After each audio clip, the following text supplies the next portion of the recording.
하나님의 크신 은혜와 사랑이 여러분의 삶 가운데 함께할 되기를 주님의 이름으로 축복합니다. 제가 군대에서 유교 훈련 받을 때 이런 훈련이 있었습니다. 절벽과 절벽 사이에 밧줄을 타고 건너가는 훈련이 있었어요.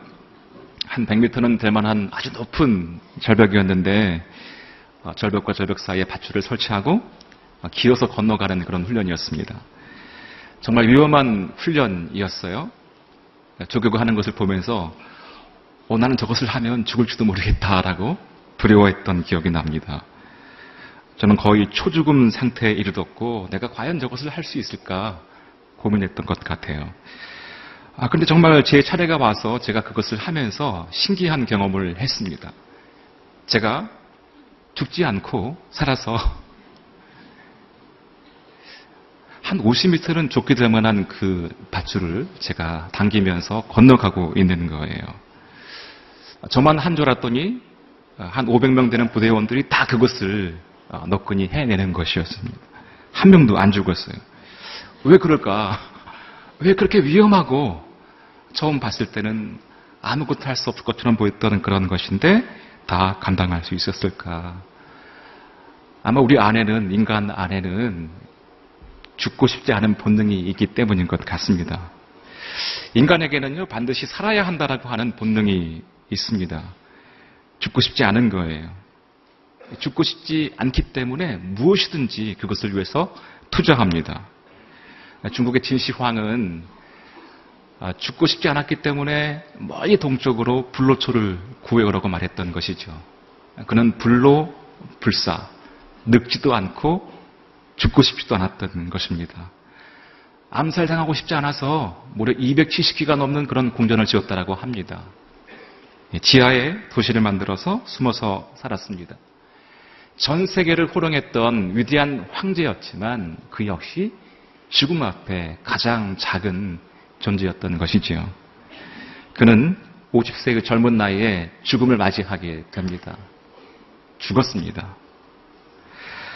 사랑하는 여러분, 모든 인간은 다 죽습니다. 죽음을 거역할 수 있는 사람은 아무도 없는 것이에요.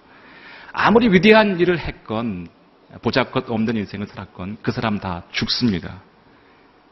하나님께서 정하신 때가 되면 그 누구도 하나님의 그 정하심을 거역할 수 없는 것입니다. 오늘 우리가 함께 읽은 이 본문 말씀에는 모세의 죽음에 대한 얘기가 나와 있습니다. 그 위대한 하나님의 사람, 그 이후에는 그와 같은 선지자가 없다라고 기록된 그 모세도 죽은 거예요. 그가 죽을 때 사실 그는 죽을 만한 형편이 아니었습니다. 우리 7절 말씀 같이 한번 읽어보면 좋겠는데요. 7절 말씀. 시작. 모세가 죽을 때 120세였습니다. 그때 그의 눈은 흐리지 않았고 그의 기력도 쇠하지 않았습니다. 모세가 죽을 때 그의 눈은 흐리지 않았습니다. 기력도 쇠하지 않았어요.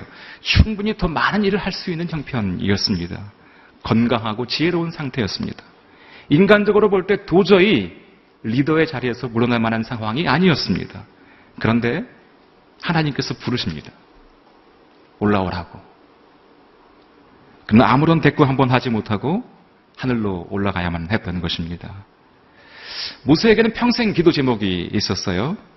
우리 신명기 3장 25절에 그 기도 제목이 나와 있는데요. 같이 한번 읽어봤으면 좋겠습니다. 신명기 3장 25절 말씀 시작. 내가 가서 요단강 저쪽에 있는 좋은 땅을 보게 해 주십시오. 그 좋은 산지와 레바논을 보게 해 주십시오. 모세에게 평생 기도 제목이 있었어요.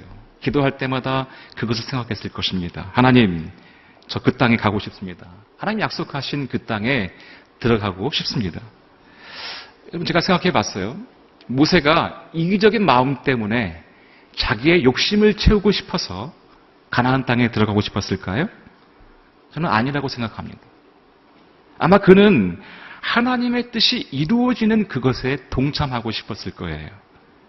아브라함에게 약속하셨고 이삭과 야곱에게 약속하셨던 우리 조상에게 약속하셨던 그 땅에 그는 들어가고 싶었던 것입니다. 절대로 자기 욕심이 아니었을 것 같아요. 그런데 하나님께서 너무나 매정하십니다. 너무나 야속하십니다. 너무 하신 거예요.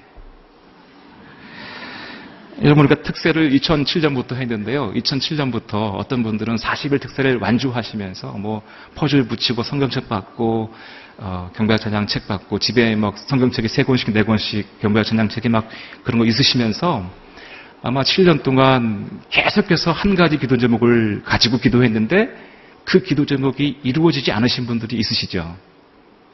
그죠? 모세에게도 그러한 기도 제목이 있었다는 거예요. 평생에 무슨 일을 하든 어디에 가든지 하나님 이것만큼은 좀 들어주세요. 이거 하고 싶어요. 그 마음의 소원이 있었다는 것이죠. 근데 그때 주님께서 주시는 말씀, 그 대답이 바로 오늘 본문 이야기입니다. 우리 다시 한번 1절부터 4절까지 말씀을 읽기 원합니다. 1절부터 4절까지 말씀. 주님께서 어떻게 대답하십니까? 같이 읽겠습니다. 시작. 모세는 느고산에 올라가 여리고 건너편 모압 평지에서 비스가산 꼭대기로 갔습니다. 거기서 여호와께서 그에게 온 땅을 보여주셨습니다. 길르앗에서 단까지 납달리 온 땅, 유다의 온 땅, 네게부 지역과 종려나무의 성 여리고 골짜기를 보여주시며 소알에 이르는 곳까지 보여주시며 여호와께서 그에게 말씀하셨습니다. 내가 아브라함과 이삭과 야곱에게 이 땅이 내가 내 자손들에게 주겠다라고 맹세한 약속의 땅이다. 네가 내 눈으로 보도록 했으나 너는 강 건너 그 땅으로 들어가지는 못할 것이다. 하나님께서 그 땅을 보여주시긴 하셨습니다. 약속의 땅을 보여주시긴 했지만 너는 그 땅에 들어가지 못한다라고 쐐기를 박으세요. 아마 광야를 모세가 통과하면서 그런 희망을 가졌을 것 같아요. 그래, 내가 지금은 광야를 걷고 있지. 사막을 통과하고 있잖아. 이렇게 힘든 훈련을 받고 있지만 이 훈련이 끝나고 나면 이 사막에 통과되면 나는 저 가나안 땅에 들어가게 될 거야. 내가 단련된 다음에는 정금같이 내가 나올 것이다라고 그는 확신했을 거예요. 그런데 아니에요. 하나님의 대답은 너는 강 건너 그 땅으로 들어가지 못할 것이다. 살아가면서 얼마나 이런 경험들을 많이 하는지 모르겠어요. 많은 분들이 사업을 하시면서 주님의 영광을 위해서 돈을 많이 벌고 싶어 하지 않습니까? 그냥 나만 잘 먹기 위해서가 아니라 하나님을 위해서 나는 돈을 많이 벌고 싶었던 거예요. 나는 주님을 위해서 공부를 잘하고 싶은 거예요. 주님의 영광을 위해서 그 학교에 가고 싶었고 주님의 영광이 되기 위해서 그 회사에 가고 싶었던 것이죠. 얼마나 많은 분들이 결혼을 위해서 기도하고 있지 않습니까? 하나님, 주님의 영광을 이룰 수 있는 가정을 위해서 결혼하고 싶은 것이죠. 하나님, 그런 영광을 위해서 데이트도 하고 아기도 갖고 싶었던 것이죠. 그런데 현실은 그렇지 않습니다. 열심히 기도하고 피땀 흘려서 광야를 통과하고 있는데 현실에 아무런 하나님의 만지심과 응답이 없는 것처럼 보입니다. 참 매정하신 하나님, 야속하신 하나님이라고 생각되지요. 정말로 그럴까요? 정말 하나님께서 평생 하나님의 사람으로 살아왔던 사람의 소원 하나를 들어주시지 못할 만큼 그렇게 매정하신 하나님이실까요? 그렇지 않습니다. 하나님은 반드시 우리 마음의 소원을 이루어 주시는 하나님이십니다. 단지 하나님의 시간, 하나님의 타이밍에 맞추어서 그 소원, 그 일을 이루실 뿐인 것이에요. 저는 마태복음 17장 변호사 사건을 보면서 상당히 놀라운 경험을 하게 되었습니다. 함께 읽어보겠습니다. 마태복음 17장 1절부터 4절까지 말씀 시작. 그리고 6일 후에 예수께서 베드로와 야고보와 야고보의 동생 요한을 데리고 높은 산으로 올라가셨습니다. 예수께서는 그들 앞에서 모습이 변모돼 얼굴이 해처럼 빛나고 옷이 빛처럼 새하얗게 됐습니다. 바로 그때 모세와 엘리야가 그들 앞에 나타나 예수와 이야기를 나눴습니다. 베드로가 예수께 말했습니다. 주여, 우리가 여기 있으니 참 좋습니다. 주께서 원하신다면 제가 여기에다 초막 셋을 만들어 하나는 주를 위해, 하나는 모세를 위해, 하나는 엘리야를 위해 세우겠습니다. 이 변화산 사건은 모세가 죽은 지 수천 년 이후에 벌어진 사건입니다. 모세가 가나안 땅에 들어간 거예요. 언제요? 그가 살아 생겨나 들어간 것이 아니라 그가 죽은 이후에 수천 년이 지나고서야 하나님이 약속하셨던 그 땅에 그의 마음의 소원대로 들어가게 되었던 것입니다. 그런데 이 본문을 보면요, 모세가 예수님을 만나서 그 가나안 땅에서 변모한 모습으로 주님을 만나고 있는데 아무렇지도 않아요. 너무나 태어난 장면이에요. 이 모습이 얼마나 영광스럽고 황홀했던지 베드로는 이야기하죠. 주님, 여기가 참 좋사오니 여기 초막 셋을 짓고 하나는 예수님을 위해서, 하나는 모세를 위해서, 하나는 엘리야를 위해서 이 초막을 짓도록 하겠습니다라고 이야기합니다. 여러분, 모세의 소원은 이루어집니다. 40일 동안 특세했던 그 기도 반드시 이루어집니다. 중요한 것은 하나님의 타이밍에 그 일이 이루어진다라고 하는 거예요. 지금 내가 기도했는데 당장 그 기도가 이루어지지 않아요. 내 소원에 평생 소원이 있는데 그것이 이루어지지 않았다라고 해서 여러분 초조하지 마십시오.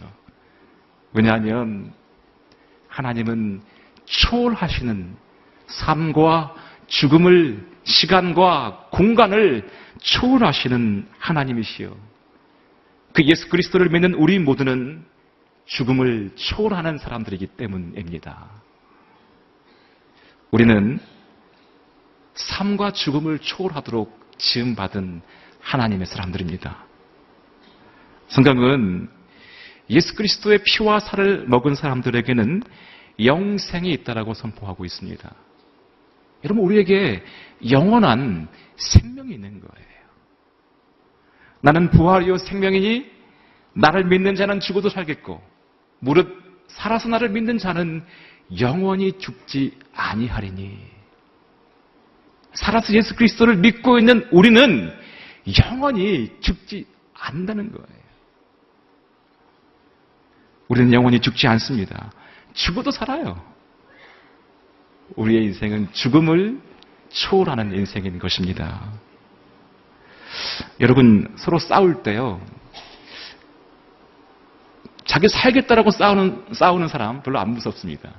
근데 싸울 때 누가 무섭냐면요, 죽음을 초월한 사람이 무서워요. 죽기 살기로 달려드는 사람이 무서운 거예요. 그 주일 저녁에 그 예능 프로그램 가운데 러닝맨이라는 프로그램이 있지 않습니까? 거기에 보면요, 초능력자들이 막 나와요. 시간을 거스르는 자, 공간을 지배하는 자. 여러분, 그런데요, 인간이 가질 수 있는 가장 강력한 초능력은요, 다른 것이 아닙니다. 예수 믿고 죽음을 초월하는 거예요. 죽음을 초월하는 자, 그 사람이 가장 강력한 사람입니다. 우리 한번 따라하겠습니다. 나는 죽음을 초월하는 사람입니다. 우리가 이렇게 죽음을 초월하게 되면요, 이 세상에 얽매이지 않게 됩니다. 이 세상에만 모든 가치와 나의 기준을 담고 살지 않게 되는 거예요. 삶의 기준이 바뀌어요. 세상의 것을 위해서 살았는데 천국을 위해 살아가는 거예요. 아무리 오랫동안 이 땅에 살아도요, 80년, 100년이면 끝납니다. 그런데 우리 인생의 기준이 그 100년에 제한된 인생이 아니라 영원이라고 하는 하나님의 시간 안에 담겨 있게 되는 것입니다. 이 땅에 살지만 이 땅에 사는 동안 천국의 삶을 살게 되는 거예요. 세상과는 정반대의 삶을 살게 됩니다. 여러분, 산상수훈에 보면요, 가난한 사람이 복이 있대요. 정말로 그렇게 생각하십니까?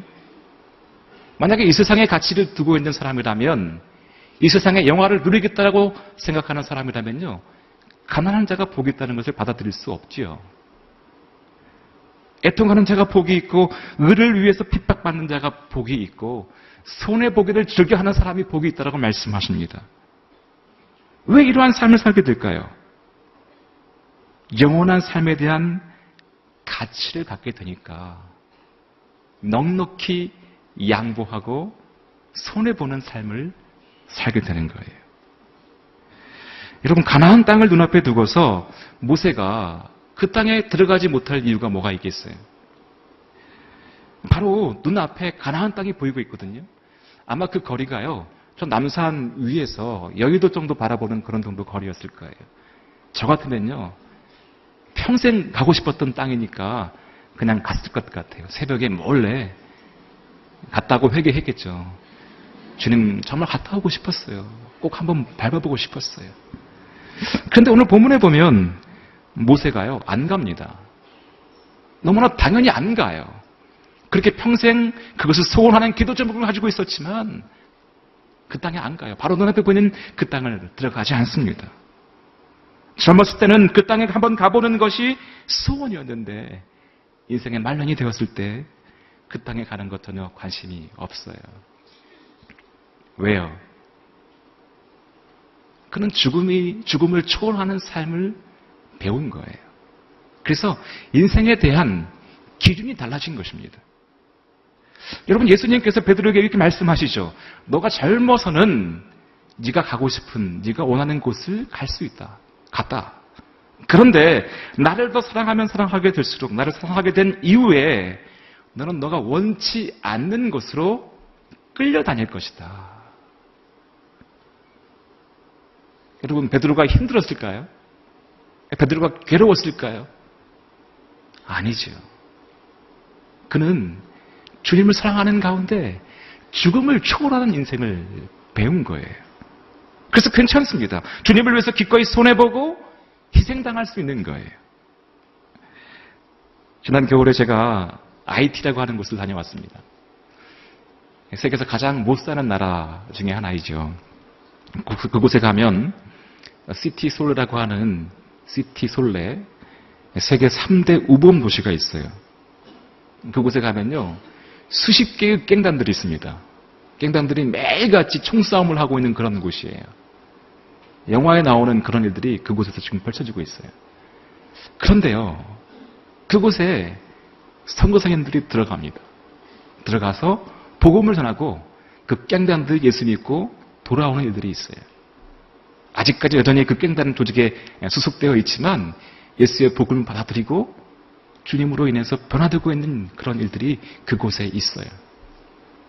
IT 안에 가장 심각했던 질병은요, 콜레라였습니다. 이 콜레라는 조기 대응만 하면 살 수 있는 병이에요. 자, 그래서 위험한 동네들, 콜레라가 많은 그런 전염되어 있는 지역에 선교사님들이 들어가요. 텐트를 치고 24시간 동안 병원을 가동합니다. 콜레라 환자들을 받는 거예요. 밤늦게 와도 그 사람을 치료해 줍니다.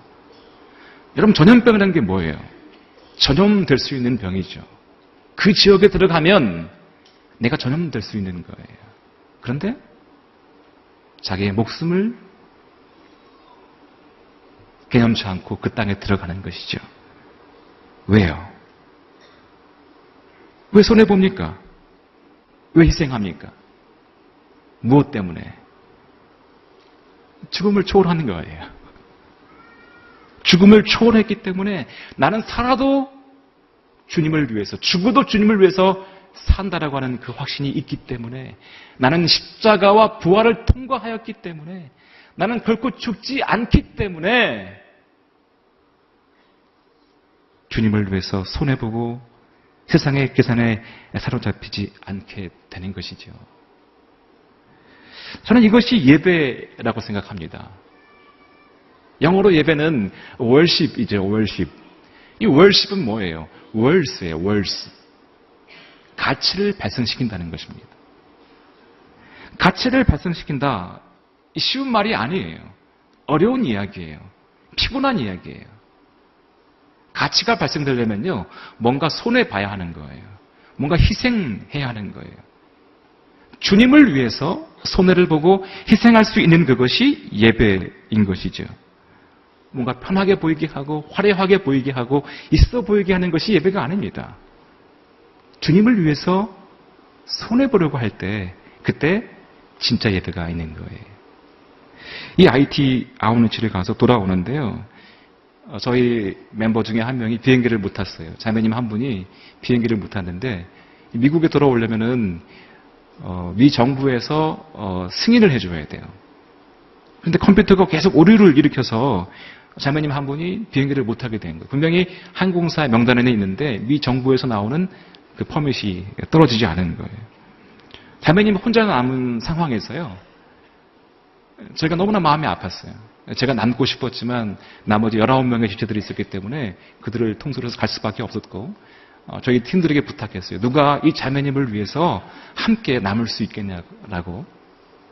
놀라운 것은요. 멤버들 전부가 다 내가 남겠다라고 자원하는 거예요. 힘든데, 무서운데, 손해보는 건데, 어려운 것인데 그것을 다 자원하는 거예요. 사서 고생하고 싶은 거예요. 미국으로 돌아왔어요.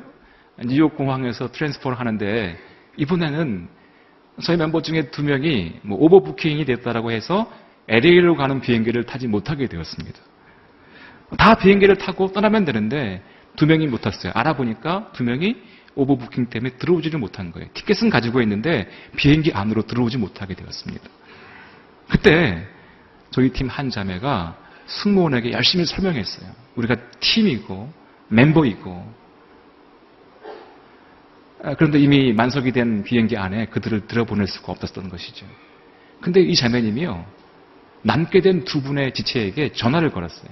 그리고 이렇게 얘기합니다. 누구누구야. 미안해. 미안해. 그러면서 눈물을 똑똑 흘렸어요. 제가 옆에서 그 장면을 보고 있었는데 아니 이 자매님이 잘못해서 2명이 비행기를 못 타게 되었나요? 이분이 실수했어요? 이분이 전혀 잘못한 것이 없죠. 비행기를 못하는 그것이 이 자매님의 어떤 실수가 아닌 거예요. 그런데 이 자매님이 그 아픔을, 그 어려움의 상황을 자기가 스스로 짊어지겠다는 것이죠. 내가 스스로 그 아픔의 상황을 내가 감당하겠다라고 하는 그 마음을 표현하는 것이에요. 그러면서 눈물을 똑똑 흘리면서 미안하다. 절대로 미안하다고 말할 상황이 아닌데 그렇게 말하는 그 자매님의 모습을 보면서 저는 천국의 모습을 보게 되었습니다. 여러분, 죽음을 초월하게 되면요. 그 무엇도 어렵지 않게 됩니다. 이 세상에 가치를 두지 않게 됩니다. 세상이 원하는 것처럼 살지 않게 돼요. 주님이 원하시는 것이 무엇인지를 가지고 살게 되는 것이죠. 모세는 120년 인생 가운데 80년의 광야 생활을 통과했습니다. 여러분 상상해 보세요. 인생의 3분의 1을 광야에서 살았어요. 우리 인간적으로 생각하면요. 그것은 정말로 비극적인 인생, 실패한 인생이라고 이야기할 수 있습니다. 그러나 80년의 광야, 인생의 3분의 1을 광야에 살았던 그 모세는 하나님 보시기에 가장 위대한 선지자가 되었던 것이죠. 여러분, 오늘 모세에게 더 이상 그가 가나안 땅에 들어가고 안 들어가고는 중요한 문제가 아닌 거예요. 하나님이 원하시는 것을 하는 것에 대해서 그는 아무런 갈등이 없었던 것이에요. 왜요? 죽음을 초월한 인생이기 때문입니다. 오늘 많은 분들이 그렇게 얘기합니다. 이래서 죽겠고 저래서 죽겠고 오늘 이래서 열받고 저래서 열받고 그래서 따지고 매일매일 전쟁과 같은 일상을 살아가고 있어요. 우리가 혹시 너무나 많이 이 세상에 얽매여서 이 세상의 기산에 따지며 살아가고 있는 것은 아닌지 모르겠습니다. 저는 오늘 우리의 삶이 하나님의 것을 선택하기를 다짐하는 인생이 되었으면 좋겠습니다. 살고 죽는 것에 대한 우리의 시선이 바뀌었으면 정말로 좋겠습니다. 우리 죽습니다. 근데요, 절대로 죽지 않습니다. 하나님은 초월하시는 하나님이시고 우리는 죽음을 초월하시는 하나님의 사람들이기 때문입니다. 오늘 평생 죽음을 초월하는 삶 살아가는 우리 모두가 되기를 주님의 이름으로 축원합니다.